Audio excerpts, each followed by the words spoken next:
Hello there, and welcome to Fixing the Sequel Trilogy, the Writers' Room podcast dedicated to fixing the Star Wars sequels. I'm Bryce Quinn, and this week I'm joined once again by Cole, Forfang Phan. Glad to have you back, Cole. Hello, how's it going? Pretty good. Usually we'd have so cool. Carmelo today, but he is away this week celebrating his grandmother's 102nd birthday. Holy That's amazing. Which That's is wild. absolutely wild, That's and crazy. a big happy birthday to Mello's Nana Peg. As for our other Saturday host, we welcome back God's favorite truck loader, Sandro Karayan. How are you, Sandro? I'm doing good. Holy shit, that's funny. Yeah, no, I'm doing good. I'm doing really good. Yeah, so I'm Sandro, excited. you've been working very hard on a film set, and that's given you little to no time to actually work on this show, and it makes you feel very guilty and sad. Yeah, thank you for psychoanalyzing me. Yeah, no, it does, yeah. No, and I wanted to just, on camera, in front of the world, tell you that you're all good, and we appreciate your contributions, and rocking up to this show on a Saturday on one of your 2 days off. I'll do the shame you though. Thanks, fix. Cole. It's Yeah, the you're balance. welcome. Yeah. This is Fixing the Sequel Trilogy, and in exactly 1 week, we'll be hosting our first ever proper writer's room right here. Will you get to watch it? Absolutely not. However, the fruits of our labor will eventually ripen in the form of a delicious treatment and script for you to read and listen to in the next few months. If you can't tell, I've been writing a lot and I'm talking really weird.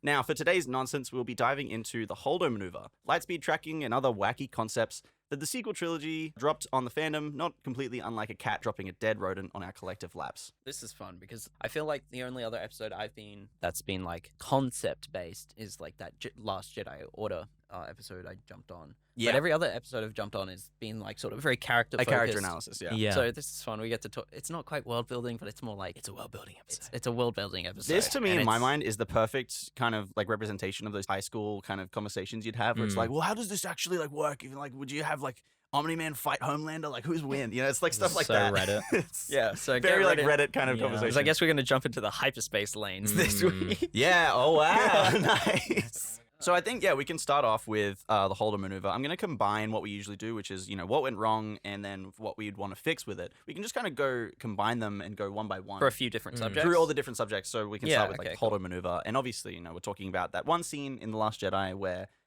is it Vice Admiral Holdo? She gets promoted yeah. last minute, doesn't she? Yes, and she flies at light speed through the Supremacy and destroys it in a very visually stunning scene. It's a very like cool everyone, looking I love the way thing. it looks. And like you get the silence. But I think everyone universally agrees that breaks the reality. Yeah, like yeah. any semblance of reality the Star Wars universe had is kind of broken by that one moment. So let's dive into that. One of the most controversial moments, I think, in The Last Jedi. Gosh, I don't even know where to start, eh? Is it feasibly possible? Can you do it? Yes, which is why I have a problem with it Okay. happening, because you can just go into hyperspace. Like Yes. it's something you can do. And they've, Han in the original trilogy is like, oh, if you don't plan your route properly, you'll like You'll crash into a crash, sun yeah. or something, you know? So hyperspace lanes are developed as a Yes. safe way to traverse the galaxy through these lanes, through these shifts where you are avoiding hitting any debris, and it's a safe pathway to another set location. Yeah. And I understand that hyperspace lanes are just like empty voids of space where people yeah. know that those places are empty, right? It's actually a separate dimension.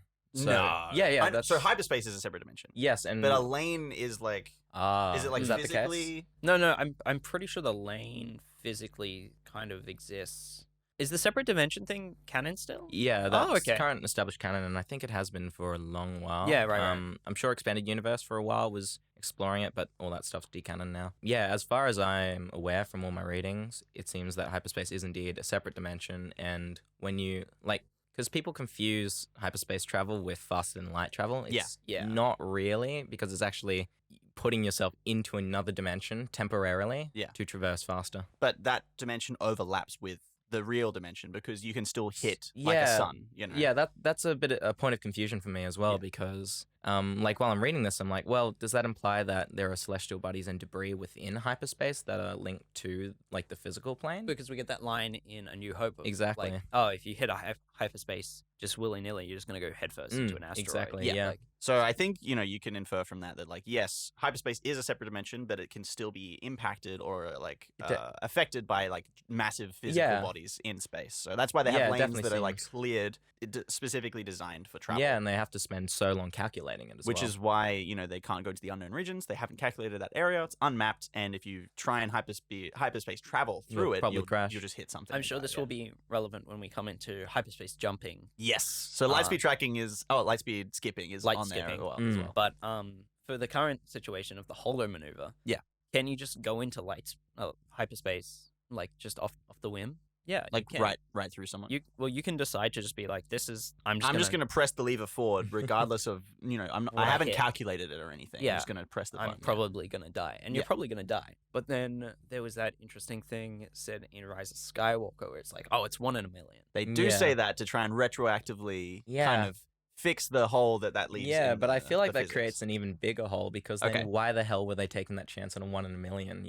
Why was and- Holdo doing it? Exactly. As if it and- was like a sure thing. Yeah, Even though it was probably a 'cause it suicide was- mission. Yeah, it sounds more like she was just My gonna theory would escape. be because it's a huge ship, like it was a Yeah. really big ship, so you had maybe a bit more of a chance. But it's like, why wouldn't you just get a bunch of smaller ships super close and then hyperspace, almost like point blank hyperspace, right? through Yeah. it. Well, I think then it becomes the like we don't want to sacrifice people kind of thing. Like Yeah. it was one person's sacrifice based on like a tiny hope that maybe she would save everyone else. Yeah. So we see not quite a kamikaze, but like a ship in Return of the Jedi get shot and then fling its way into the command station of another Imperial Star Destroyer. Okay. Yeah.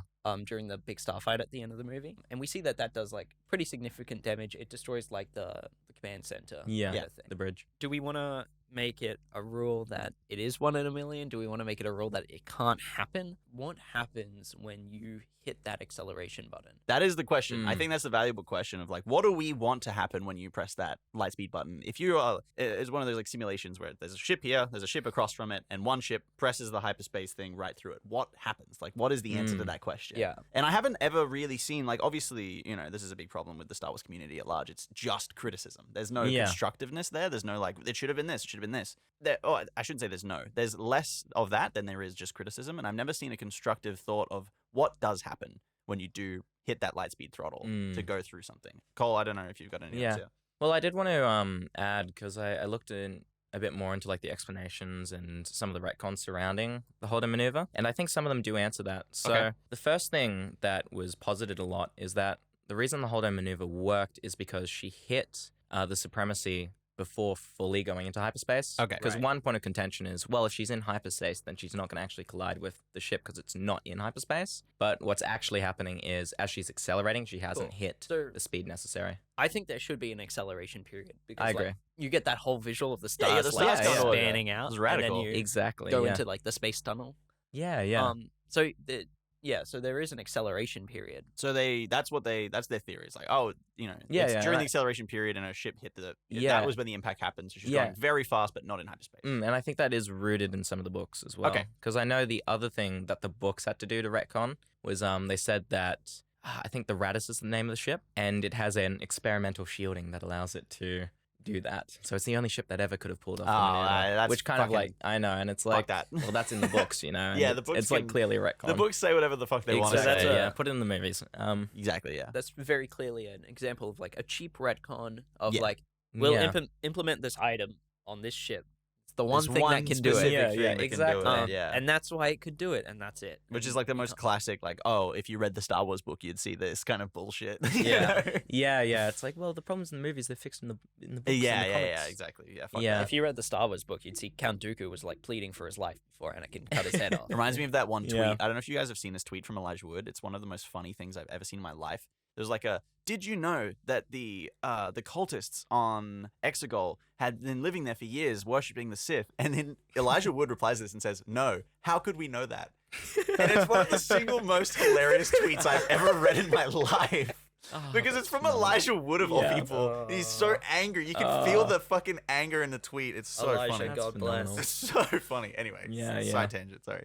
I do think, like, on that note of them having to, like, patch up all these problems with it, I think the problem is they're just too scared to actually deal with the implications of it. Because, yes, there are a lot of world-breaking implications, but if you've made that choice in the movie, let's Stick actually with it. explore If that. you make the creative decision, Yeah. stick with it. You're gonna upset people either way. So you just gonna have to Exactly. make a decision of like, what is the story you want to tell, Exactly. rather yeah. than we've got to serve a fan base. I think that's Yeah, like the like- big So big is problem. The idea to maybe not even hint at the idea that it is possible and just completely can it. I think, I mean, because we're doing the treatments as well, Yeah. I do include the Holdo Maneuver, not in the same way, but Okay. I pretty much just take that scene and put it somewhere else. As I was thinking about it, though, I do think that hyperspace ramming does introduce a ton of, like, world-building problems, which is, Okay. like, the contention mostly pointed out. Like, the fact, why hasn't anyone ever done it before? If so, who has done it? Why didn't the Rebel Alliance ever, like, ram the Death Star? Why Stuff not just like make that. like automated drone droid piloted Exactly, yeah. ships and just Yeah, and I've heard these ones before. Yeah. exactly, and as we see in the sequels as well, hyperspace is in a lot more ships, a lot more cheaper ships now. And in that case, like the argument that's always put up defending the Holdo maneuver is, well, they don't want to waste expensive ships and all that, which I think is a great point of defense. However, now all the cheap ships have hyperspace jumping. It's true. Yeah, right. I think, establishing the fact that if you're in hyperspace, you're not going to have that kind of collision happen is a good way to do it, because if you're trying to, and they say it's 1 in a million, what you have to do is, 1, it's a suicide mission. You're going to die. And 2, if you do it, you have to line it up so that you're not in hyperspace, but you are accelerating towards it in order to get that effect, to have that massive amount of destruction, take place. Yeah, and I think establishing maybe that droids cannot possibly account for that probability. Like, there's no droid that can do it, and maybe like someone's trying to invent a super droid that can calculate that potential or something like that. I have the feeling though, like, and this is something I liked in Mandalorian. I liked episode 5. I know you hate the Prison Break episode. I actually watched it again, and I'm like, this is kind of growing on me. It got a lot better in my second. But like the droid is like the only pilot that can make that one maneuver to like land on the ship, which is a very cool scene. It's like constantly calculating the probability of like where it has to land. I feel like if anything, droids would be more likely to get that shot. That was the exact thought I had while I was saying that idea. It's like I'm trying to come up with something for this, and it's tricky. One thing I do want to, sorry to interrupt, but one thing I do want to add as well is I feel like the Holdo maneuver, we could suspend our disbelief if the film didn't require us to already suspend so much disbelief. It is like the cherry on top of a lot of other things that are like introduced in that movie where it's like, wait a fucking second, what do you mean? Yeah, because I think like in the film, right, it's such a cool moment. It's like honestly one of the most memorable visuals in Star Wars. It's a very spectacular visual, but like a lot of things in that movie, it's just like, once definitely. you think about it, it amounts to nothing. Yeah, it just tears apart so much stuff. And on top of that, I feel as well, like, it's the fact that Holdo is the character who does it, and the entire film you're positioned to dislike her, and then all of a sudden, like, right before she makes a sacrifice, we find out that she was right the whole time. Now we have to start liking her, and then we don't have enough time to actually Let's take a moment to really... I've got a thought about Holdo. So, like you said, the film positions you to dislike her, and it puts you in the perspective of Poe, and you're like, I love Poe, I'm rooting for Poe, I want him to succeed, and everything he's seeing gives him the impression that Holdo is nuts or is intentionally tanking the resistance. And he's acting accordingly, right? And then at the end, it turns around and it's like, no, trust your superiors. They don't have to tell you everything. And that's the message. And Poe is like, oh, I guess I was the bad guy. And Leia and Holdo are like, yeah, you were, bad naughty boy. and that's the message. And that's literally. And then you're meant to sympathize. And then you're meant to sympathize with Holdo, this character you've been led this entire time to dislike, who's just had this subversion, and you're in the place of being subverted. Like, you're Poe in that moment. And you're like, I guess I'm the bad guy for being with Poe, and Holdo's good. I don't like this. And then she kills herself, heroically. Anyway. Could you imagine if it was like a huge triumphant sacrifice? Like, imagine if it was like Chewie's death. Like, Yeah. Chewie was doing the Holdo maneuver. Yeah, at least a character likable. A lot of people said this, and Mello has been championing this idea, is Admiral Akbar should do the Holdo maneuver. Yeah, so I've seen that thrown around a lot. Which I think is a good idea that could fit somewhere. Yeah, I would like to add on that. Like, I mean, that's an idea I feel like a lot of people would love. I do love it to an extent. My one criticism with it is I feel like a lot of the time it's thrown up. It's very much a very fan servicey idea. Yeah. So that's fair. Yeah, unless Admiral Akbar actually has a role as a character. Yeah, he's just like standing there the whole film, and then right at the end he's like, now I'll make the sacrifice. I'll make it a trap. I know what I have to do. It's a trap, bitches. Exactly. Yeah. Push the lever. But yeah, I feel like if Holdo was replaced with, like, let's say Akbar, then it would add so much more weight to it. If he's also like a character with dialogue throughout. But Exactly, it does seem like a bit of a fan service choice for sure. Absolutely. I feel like having him just like show up would be cool. But like, back to the actual like physics mechanics of this kind of situation though. I haven't heard that argument before about like the sort of economics behind it. So these ships are too expensive. The ones that have hyperdrives are too expensive to waste using this. But you mentioned all the cheap ships seemingly have hyperspace.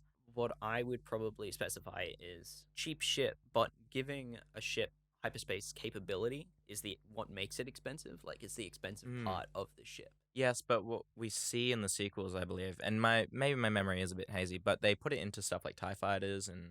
At the start of Rise of Skywalker, we do have TIE fighters, for the first time, I believe, jumping to light speed. Oh, we've got it before. When? Put it in Rebels. Oh, really? Yeah. That's dumb, because in fucking A New Hope, they specifically call out that, TIE fighters aren't able to do that. Cheap and dispensable. Yeah, But no, I think And because they're close to the Death Star, I that's think why it's they say that. I think it's a very specific thing. Yeah. Okay. That's okay. I think it's a plot driven thing where it's like, oh, we're making the first TIE fighter Yeah. with. To Cole's point, all TIE fighters seem to have that capability in Rise of Skywalker. I was Yeah. gonna say the original trilogy because I was like, but then I remember there's like a whole comic of like how Darth Vader got picked up from the Death Star. I'm pretty sure his TIE fighter didn't have hyperspace abilities. Yeah. But I think like with those experimental type fighters, we do know that the Empire was manufacturing very experimental, much more expensive types, so that does make sense. But my point of contention, is the fact that if you have these disposable ships now equipped with this, why What's aren't stopping they being used for Even that? further on that point.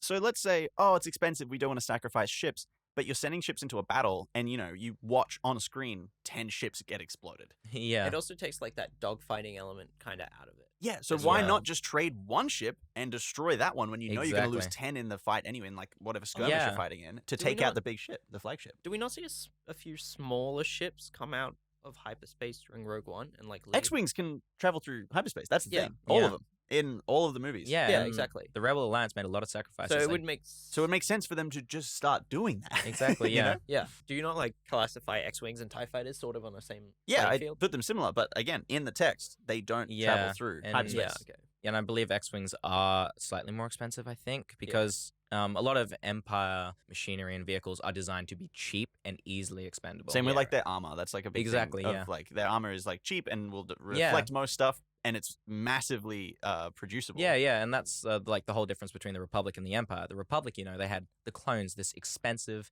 but small military force who were trained with all this amazing equipment, but the Empire makes up for it with just numbers upon numbers, Yeah. which is why they're such an unsurmountable threat. Anyway, all this is to say, it's hard to imagine hyperspace like the Holdo Maneuver fitting the Once it's story. introduced, not getting constantly used. Yes, exactly. Yeah. So I think what I would prefer to do personally for our rewrite is just not even address it. It's Just just ban it. not something that is possible. It's like Yeah. if you go to hyperspace, you die and no one else takes damage. I guess. Yeah, Like, I yeah. don't know. And like That's kind of my solution. Yeah, and I would like to say on that, I do think at the core of the idea, it is. I do think it's a cool moment, at least, and I feel like it adds so much dramatic weight to the film, and that's honestly what I remember the most about The Last Jedi. And I feel like if there was a way to fix it, then it's something I would love to use. But I think that dramatic weight comes at the cost of world building. some kind of sense of believability to the Exactly, Star Wars yeah. universe, and it just makes you think of every other Star Wars battle you've ever Yeah. seen and loved, and go, why didn't they just do the Holdo Maneuver there? it Because it's pushes possible. it too much. I'm gonna just flip the situation around Go for it. into a ship coming out of hyperspace. Because in Rogue One, we see Yes. a Yes. small little ship flying away, and then the Star Destroyer comes out of hyperspace right where that small little Yeah. ship was about to go. Yes. And it just crashes right into it. And it's such oh my god, that's fucked. That would be an awful Yeah. way to die. But Yes. like, that's a very cool visual, It's a I think. fantastic visual. Yeah. What's your point? What's So your point good. here? Because yeah. Are we cool with that? So in that Yeah. specific moment, the ship comes out, and there's a brief moment where it stops or it's traveling at normal speed, and Yeah. then the other ship impacts Yeah. it. Yeah. So we never see like the exact effects of something So hitting it's it more as like it's the falling ship out. crashing. Yeah, it's back. in the Yes. physical Yeah, plane. okay. Yeah, it was moving into the same Yeah. spot, and then that like the Star Yeah. Cruiser came right up to it, and then it hit, and it impacted. Yeah, I watched that clip last night when I was doing my notes, and initially, like my one concern, which I had to rewatch, was, do any of those other ships who are going into hyperspace go in the same direction as the Star Destroyer coming in? That's a good Yeah, question. yeah. They Fortunately- do.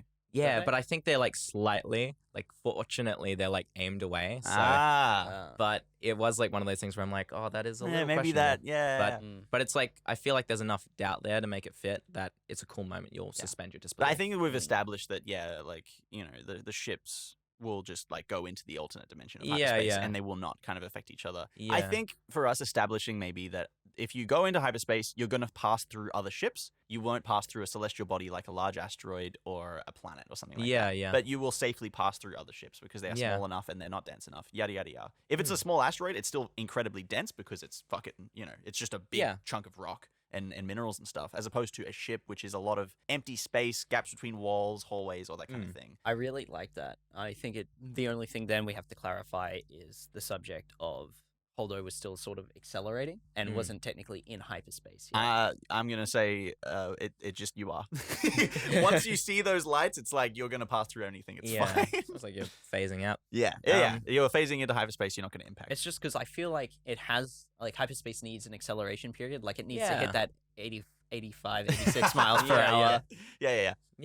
And I think maybe there's still the chance for impact there, but it's not going to cause that huge amount of damage then. Yeah. There'll just be a small impact. So if a small ship hits a big ship, the small ship dies. And that's it. A small ship hits another small ship, they both die. That's it. I do want to bring up a few other things that are constantly raised as well. So the first thing is, in defense of the Holdo Maneuver, I think a lot of people bring up the Radis was already calculating the hyperspeed jump as well. Because some people bring up as contention, well, they have to calculate hyperspace, so how did she just do that? But I think calculations were already in the computer. They come out because they do the hyperspace jump. Yeah. And then they track them with the hyperspace tracker. So they're still technically in line of the tunnel that they came out of. Yeah. So she turns around just to go right back through that tunnel. And they're right in the way of that pathway.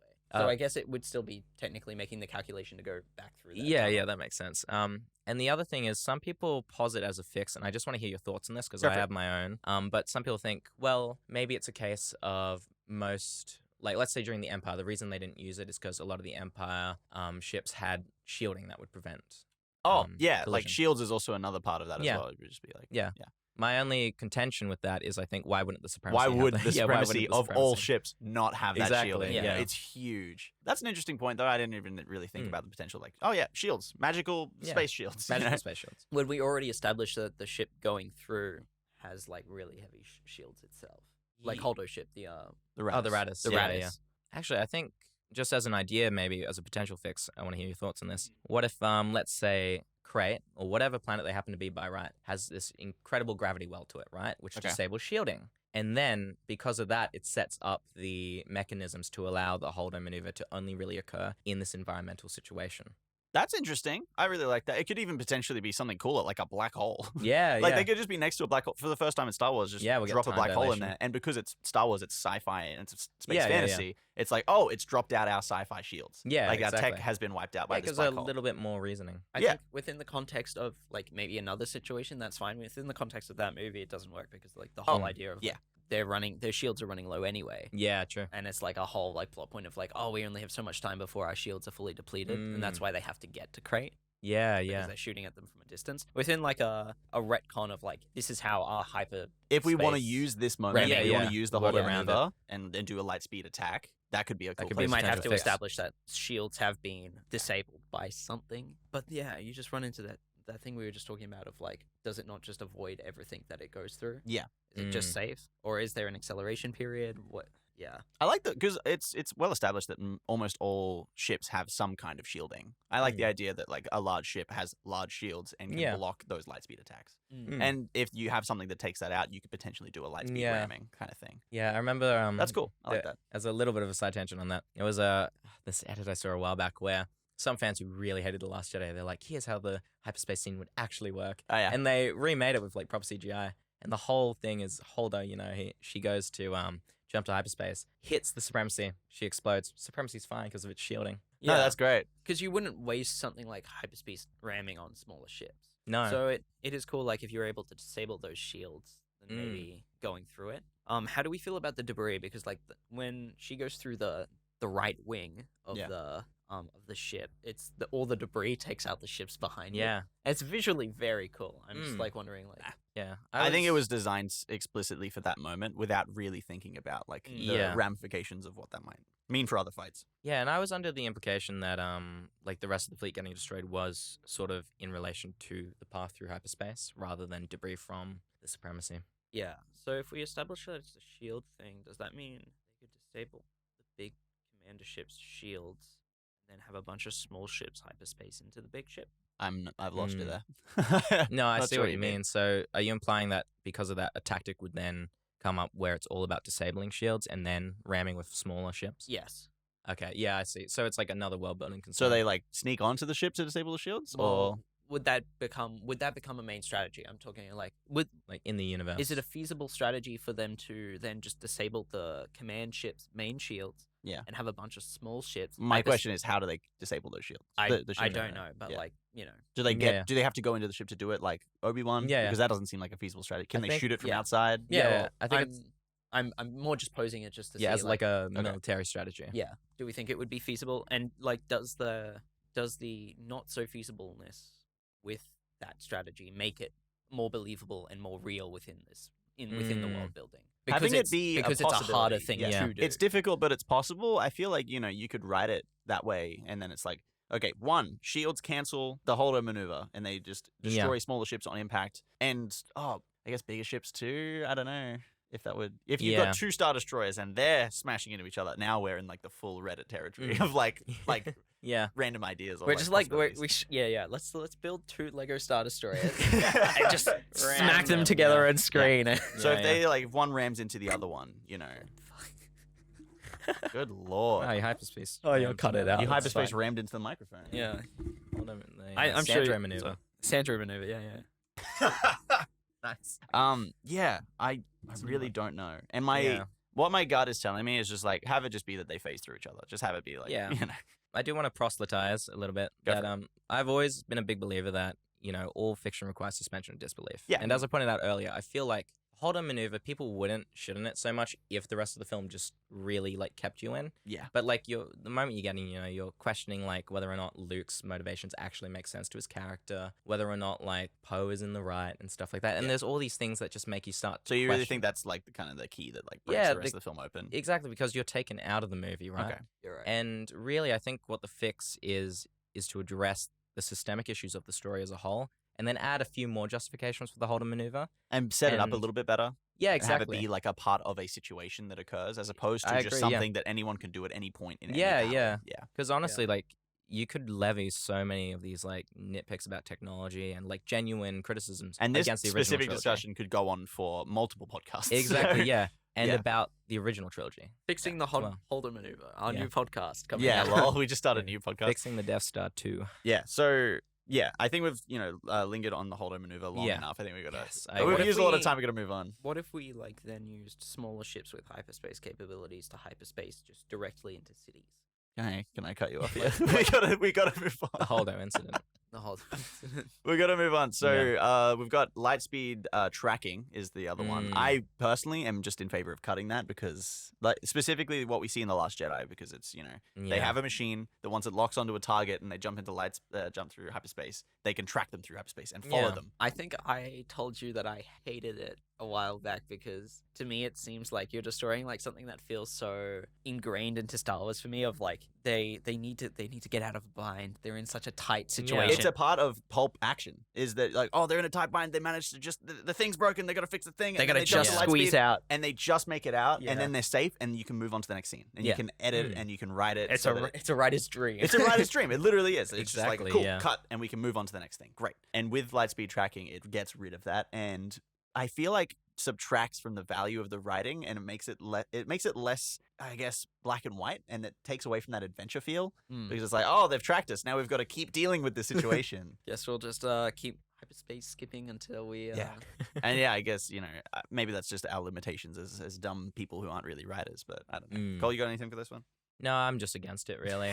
Sick. We're all on the same Yeah, page. Cool. honestly, Cut it. I feel like lightspeed tracking it's not cool enough to justify bringing it in. It's also not Um, very cool. Yeah, and that's one thing I forgot to mention during the Holdo maneuver. I am a big believer in the rule of cool. Yes. I mean, we all play D&D. I think that's why we talked about the Holdo Maneuver for so long. Yeah, 'cause It is it's a good, fucking cool cool. thing. It's hard to so deny cool. that it looks very. It looks cool, Yeah. and it's like if you can make it believable, it would be exactly, cool. and it's like, wow, that's so cool. So And let's try and like give it a bit exactly, of time and and attention. yeah, and in my treatment, like there's a lot of moments where just to like hype you guys up, it's a lot of stuff that probably is world breaking, and Yeah. I try to justify it, but it's cool and it serves the story. Yeah. And I think that's a philosophy that I feel like a lot of people criticize these movies out of, well, this doesn't make sense, that doesn't make sense. And that's fine because it does show that the films aren't doing enough to bring you in to believe these things. Yeah. But at the same time, there is no amount of fiction that will ever not be able to stand up against that level of scrutiny.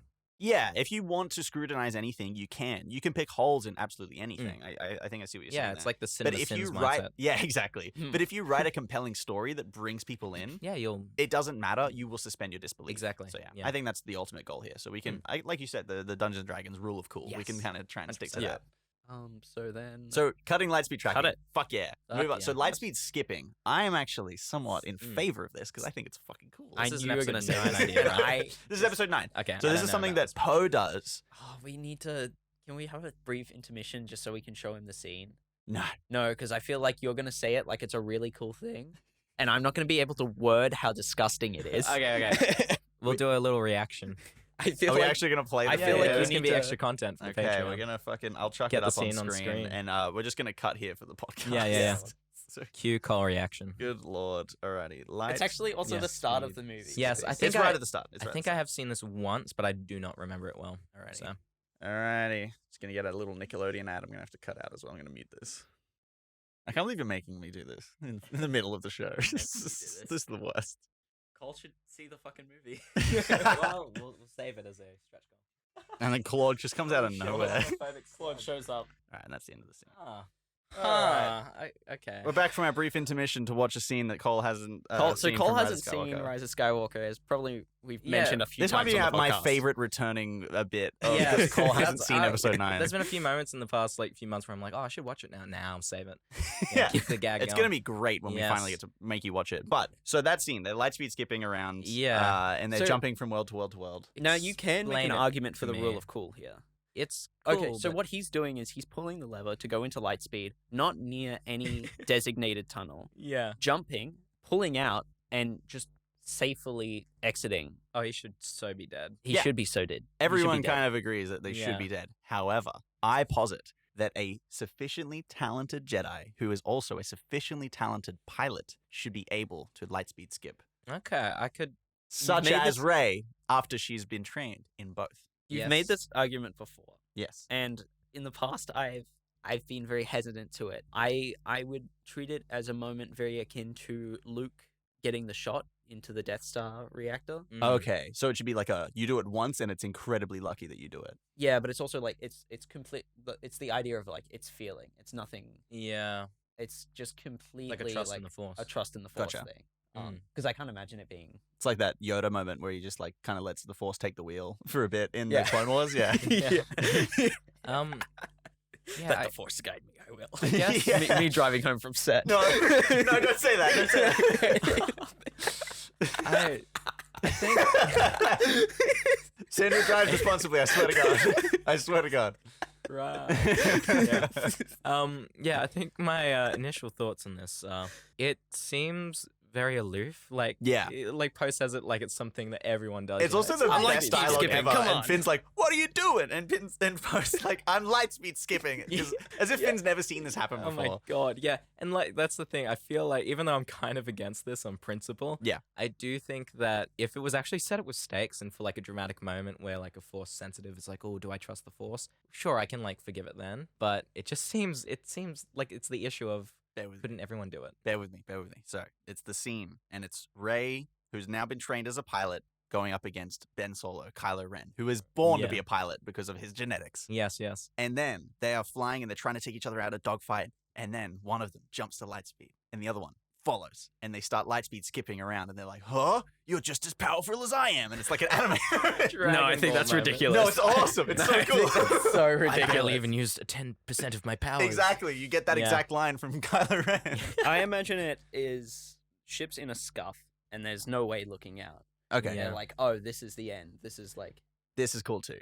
This is cool too. this, like we have like no chance. And then Rey's like, what if we just like went into hyperspace? And then like, no, we would die. This, And she just kind of like This is lets Force take the wheel. And yeah, then she, let the Force she take the punches wheel. it. And then the idea of like hovering the hand over the lever, Yeah. and like choosing the exact right moment to just pull yeah. Yeah, yeah. and come into like a safe zone. Maybe you're like also right in front of something huge. Like, Yeah, they and might, then like almost. she immediately has to like back wheel out of there kind of thing and Yeah. and pull it safely. That is also a very cool Yes, moment. and I really like that. Thematically, it works for her, like learning to trust the Force. Yes, that could be a really Yeah. cool moment. Where 'Cause she I learns think to trust it's- the Force. Yeah, You can make an argument for that scene specifically, and I think yeah, I will. your fight with like if there's two Jedi in a ship and they're like speed skipping would probably look a lot like. It would look fantastic. Yeah. The visuals are incredible. Yeah, like if it's like a dogfight between two, you like, can make force a. sensitives. I think you can make a rule of cool argument for it. And I will continue. And then Luke Skywalker comes in and he's lightspeed skipping. That's all three of them, Yeah, and the then best Boba pilots in the Boba galaxy. Fett shows up in Han Solo and No, because they can evade them because they're the only three master pilots with master force powers. Sorry, wait. I'm sorry. and wait, I'm so there's the sorry. return. Holdo, she actually likes She has the force the whole time. Yeah. She's been like skipping to keep her alive. She's like Reverse Flash. Okay. So, listeners, I'm so sorry. Okay, Sandra, I interrupted your point. I don't know what you were saying there. It becomes like too outlandish. And Yes, it's so outlandish. It gets to this area where it's weird because it's like it's not something we've seen before, but it still feels like fan service. But it's not like fan service we really want. Whereas like that nobody scene asks for with, this. that scene with Rey like hovering her hand over like the lightspeed kind of lever, that's a Yeah, lot that's cooler and a that's lot more a character grounded. moment. It's a character moment Yeah. as opposed to a cool action scene that's Yeah. visually appealing but maybe lacks substance. Yeah, because I think what the problem is they always, it's kind of like Deus Ex, right? Where it's the fact that they get into these corners and all of a sudden, oh, here's this magical tool I have that I can suddenly pull. And it's like, because I remember the greatest lesson I learned from watching Breaking Bad, right, is Vince Gilligan always talks about how when you're writing a story, they always intentionally wrote themselves into corners and then they would pitch all these ideas on how the characters got out. And they made sure that it always fit the story and wasn't just, all of a sudden, like, They fly chance or... now. Yeah. Exactly. So in this That's case... really interesting. Yeah, so I think the problem with that scene is the fact, they're getting chased by all these TIE fighters. It's this high-stakes fight. And, oh, wait, never mind. He has this magical ability that came out of nowhere with no setup and no stakes,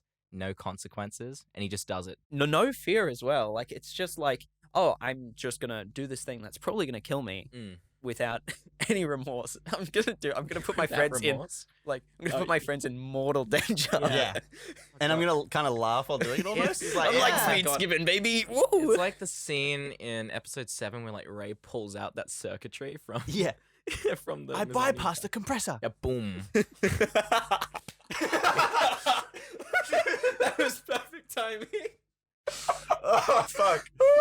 Oh, man. We're off the fucking chain today. It's this the is- exhaustion. So I forgot to mention at the start of the show that we were all up very late last night. Me and Cole were writing a Yeah, lot it on was the very treatments late. that we're putting together. I was Yeah. up until 3. You're up until probably past 3.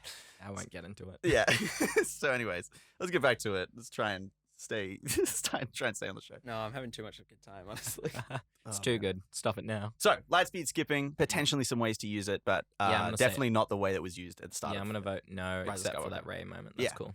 Starkiller Base blowing up an entire star system. This is one I think is pretty interesting. Yeah, see, I feel like that's less of an issue with the science and more so just a problem with power creep and power scaling. Power creep, power scaling, Yeah. and the idea of Starkiller Base being a bigger, badder version. how the hell of did they Death build Star. it? Yeah. Do we want to bring up this idea that we've been playing around with for a while? Yes, so one of our ideas for Starkiller Base is that it is also Exegol, and they're one and the same, and the original idea for the Death Star came from maybe schematics or something of Script, or maybe like Sith, like scripture, Sith scripture or legends. something of like, oh, this, the first Sith world where they developed this technology of killing entire worlds. And they Yeah. use like this big piece of lead kyber. And to in just, the comics, it's revealed that inside of Starkiller Base yeah, is so- this massive red inside of kyber. Exegol. Inside of Exegol Yeah. is where this massive red kyber crystal is kept, and that kind of gave us this idea of like, oh, what if that red crystal is inside of Starkiller Base, which is also Exegol, and you kind of combine those concepts together to But get also this take giant killer planet. Take the rest of the stuff out of that comic, like the big kaiju fight between Palpatine and Darth Vader. No, that stays.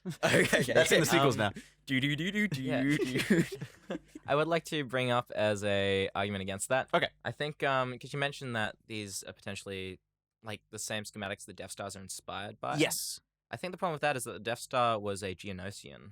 It was a blueprint. Geonosian invention. Yeah. That's why I was saying like more based off like Sidious had this like Mm. heard this Sith It was like a legend. tale of Yeah, this first planet, and then he was like, "Oh, this is cool. I'm going to give that idea to the Geonosians." Yeah. Geonosians developed the actual schematics for the because Death Star. Death Star still runs off kyber crystal, so Yeah. it's still technically like it's the same principle, and Yeah. like the principle of like what it was made out of is in this legend. And but- the inspiration, not necessarily the actual schematics, which Yeah. is definitely built by Geonosians. That's Yeah. that's canon. We're not changing that. But yeah, the Yeah. idea and the inspiration of where it came from could come from this Sith legend of this killer planet, Okay. which is maybe in the unknown regions and hasn't been found Yeah. for thousands of years. cool. Yeah. That answers that question. I have two other ones to bring up. Go for it. So the first one as well is so what is Palpatine's motivation behind it?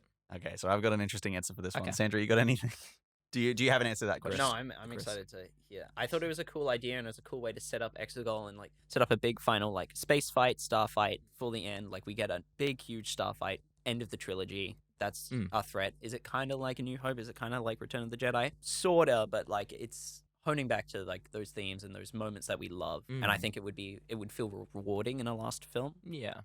I've got a pretty fucking wacko answer for you. Hit So you. Okay. strap in. I've had this idea for a little while now. So the reason I want to bring Starkiller Base and Exegol into this story is because Palpatine's goal is to use it to destroy a planet, which creates a huge negative amount of force energy from all the death and allows him to return from death from the cosmic force and rips himself out of the cosmic force because it's such an evil dark side move. And that's why Exegol was built. And that's why he built the Death Star originally. He was like, I'm going to use it for tyranny. And then he discovered, mass sacrifice. The original plan for this Exegol planet was to return and have mastery over death. Okay. That's the original thing. And then that retroactively changes the story of A New Hope and the original trilogy. It's this is why he built it, so he could become immortal. Yeah. So that's the pitch. Yeah, I buy that. I buy that as a reason. Cole's interested? Sandra?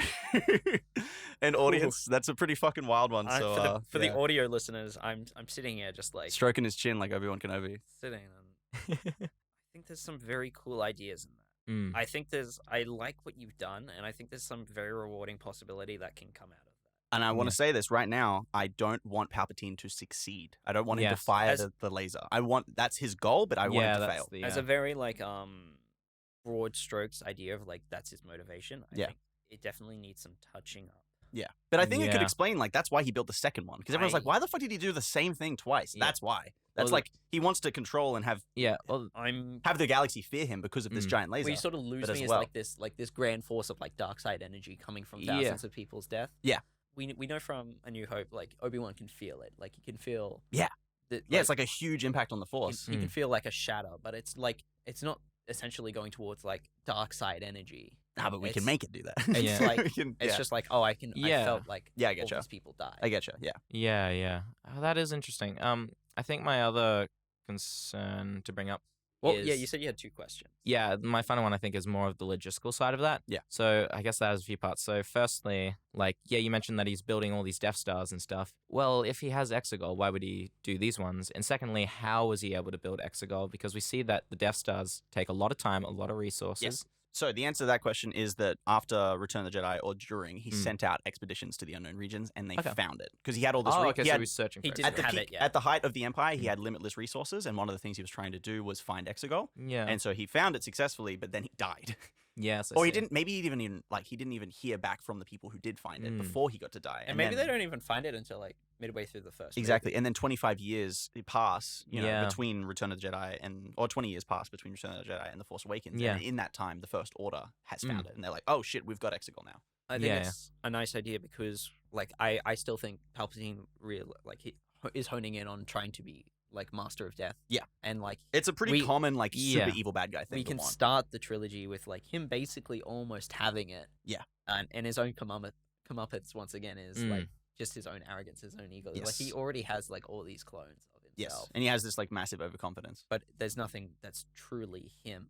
But that does bring up the question. I can't remember who brought it up on an episode. I think maybe it was you. Maybe. But like, who becomes the one Palpatine? Yes. When 1,000 Palpatines exist. I have an answer for this as well. Okay. So this is like we've talked about Palpatine clones a lot in terms of like science and stuff. But we're talking about science fiction, so I feel like the it's sci-fi kind of elements of this. So you can program clones with thoughts and ideas and like certain leanings, I guess. He programs all of his clones with a desire to kill themselves.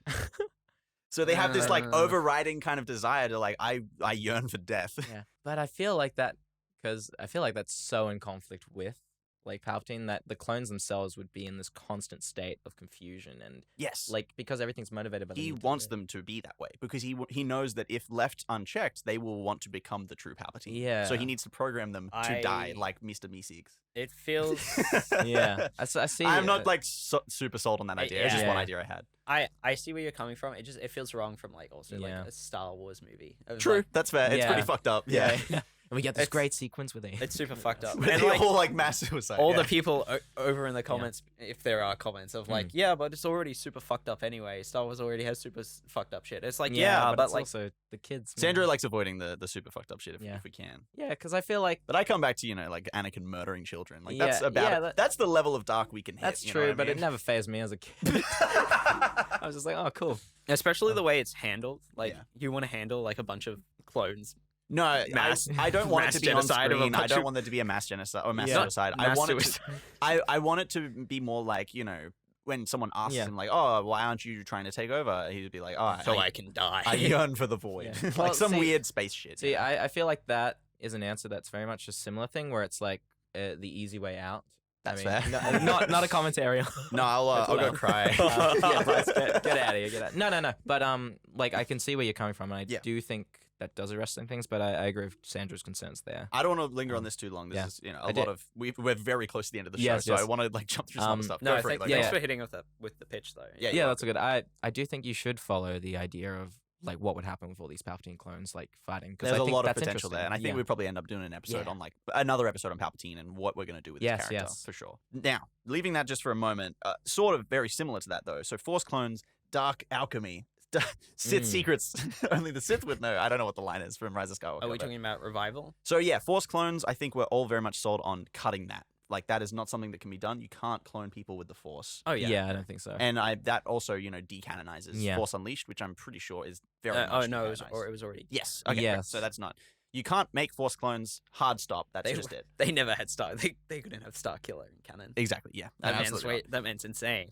So overpowered. I love Mello it. has chimed in with two things. He gave me two notes. It's a great video game. He said jumping out of lightspeed within the atmosphere and then into it within the hangar in Force Awakens. Both of these things happen in Force Awakens when Han lightspeeds through a Raptor at the start of the film, and then at the end of the film he exits out of lightspeed into the atmosphere of Starkiller Base. Yeah. Both of those things Mello hates and wants Yes, to cut. I'm. I feel like we're all on the same Yeah. page there. Yeah. I think it hits similar vein of lightspeed skipping. Or I mean, there's an argument to be made if the ship's right outside the tunnel and you're just like in the hangar, you can just lightspeed Okay. out. If you've already programmed, like you've Yeah, tracked the lightspeed. but I think it would severely damage the ship that your lightspeed's Yeah. light speeding out of. Yeah.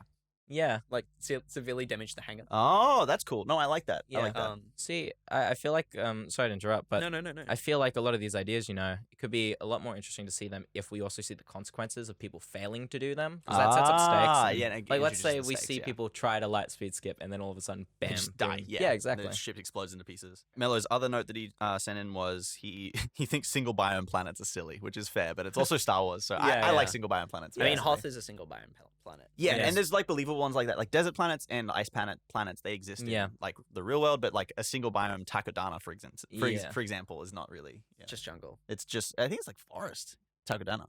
Yeah, I think guess so, it's yeah. not really And then jungle. like the planet that they're on, I can't remember the name of it, but in the Resistance planet, that's a jungle planet. Yeah. Yeah. In Rise of Skywalker. I do agree with the notion that single biome planets are kind of stupid. I don't think it's something worth exploring too much in the films, though, and I think it also there's always the conversation of whether or not Star Wars is sci-fi or fantasy. I think it's fantasy. I Sci think it's fantasy, fantasy, yeah. yeah. Sci fantasy. But I would like to see, or at least have it implied more, that a lot of these planets we see do have more to them, because that one, it expands world building and adds so much more depth, and it just makes it more interesting for the lore. And more memorable. I'm just thinking, do Yeah. we have a single not?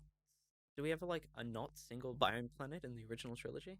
Not single biome planet in the original Um, trilogy. I don't think so. Fun little game. You got Tatooine, Hoth, Dagobah, Dagobah, Cloud City. Endor. Bespin is all, yeah. Yeah. Endor is, a forest moon of Endor, Forest yeah. Moon. I think, yeah. I don't think. All single Yeah. biome. Yeah. Not single biome. I guess like Naboo's not single biome. Naboo isn't, and I think there was one other that isn't. Like Alderaan, I think is not a single biome, but I could be I wrong. just mean in like the prequels. in the prequels. Yeah. We Naboo. don't see on Alderaan, so it's Uh, we see Alderaan as bits. Hospital So that's Moon. still a single biome. I mean, it's a bunch of biomes spread across yeah. the space. Holy shit! Good lord. I do think on one notion though, we also only Like ever Mustafar is single biome, Yeah. but Yes. it fucking rules. Yeah, and that, to be fair, I feel like molten planet makes a lot more sense. I personally like the single biome. Yeah, I and think it's cool. And exactly. it works for the Star. It's very unique to the Star Wars. Yeah, world, and also I feel like a lot of these planets as well, you only ever see a glimpse of them. So even though on the surface they may look like a single biome, there probably is much maybe more there is. Yeah, Even diversity. like Coruscant's a single biome planet. Yeah. It's city. yeah. It's a mega city. There's a megaopolis or something like that. There's a word for it. Yeah, yeah. It's like a theoretical like sci-fi concept Yeah, where you can yeah. have a city-sized planet, and there's like a So there's like a cool. little dictionary word for it. Yeah, there is. It's so cool. And I think that was all of the notes, and I've just gotten through it, and we're just in the nick of time to wrap up the show. Fantastic. Any final notes on silly, wacky, goofy Star Wars physics? Or Science. Yeah, science. Well, I think the main things we didn't really get a chance to talk about was how it doesn't really seem like technology has kind of progressed since the Galactic Civil War. That is a good point, because there's a very distinct difference between prequel tech and original Yes. trilogy tech, but not so much Yeah, into the sequel trilogy. And I totally get that it's post-war, Yeah. and I'll be very brief with my suggestions, but the first part of the complaint is, like all the tech is just a sleeker version of Galactic Civil War tech, when that's kind of doesn't make sense to me, honestly. And the other note, which we won't get much of a chance to talk about, is I thought it could be cool if we get to see experimental technology and stuff that hasn't had a chance to spread yet because it's a post-war galaxy and all the manufacturing got destroyed. In the hands of the New Republic and the First Order, we see different tech, Okay. like experimental tech. Okay, Oh, so okay. there might be like Yeah. one thing that's experimental, Yeah. They have different technology. but because it's not being mass produced, because there's not the resources of a massive galactic war, Exactly.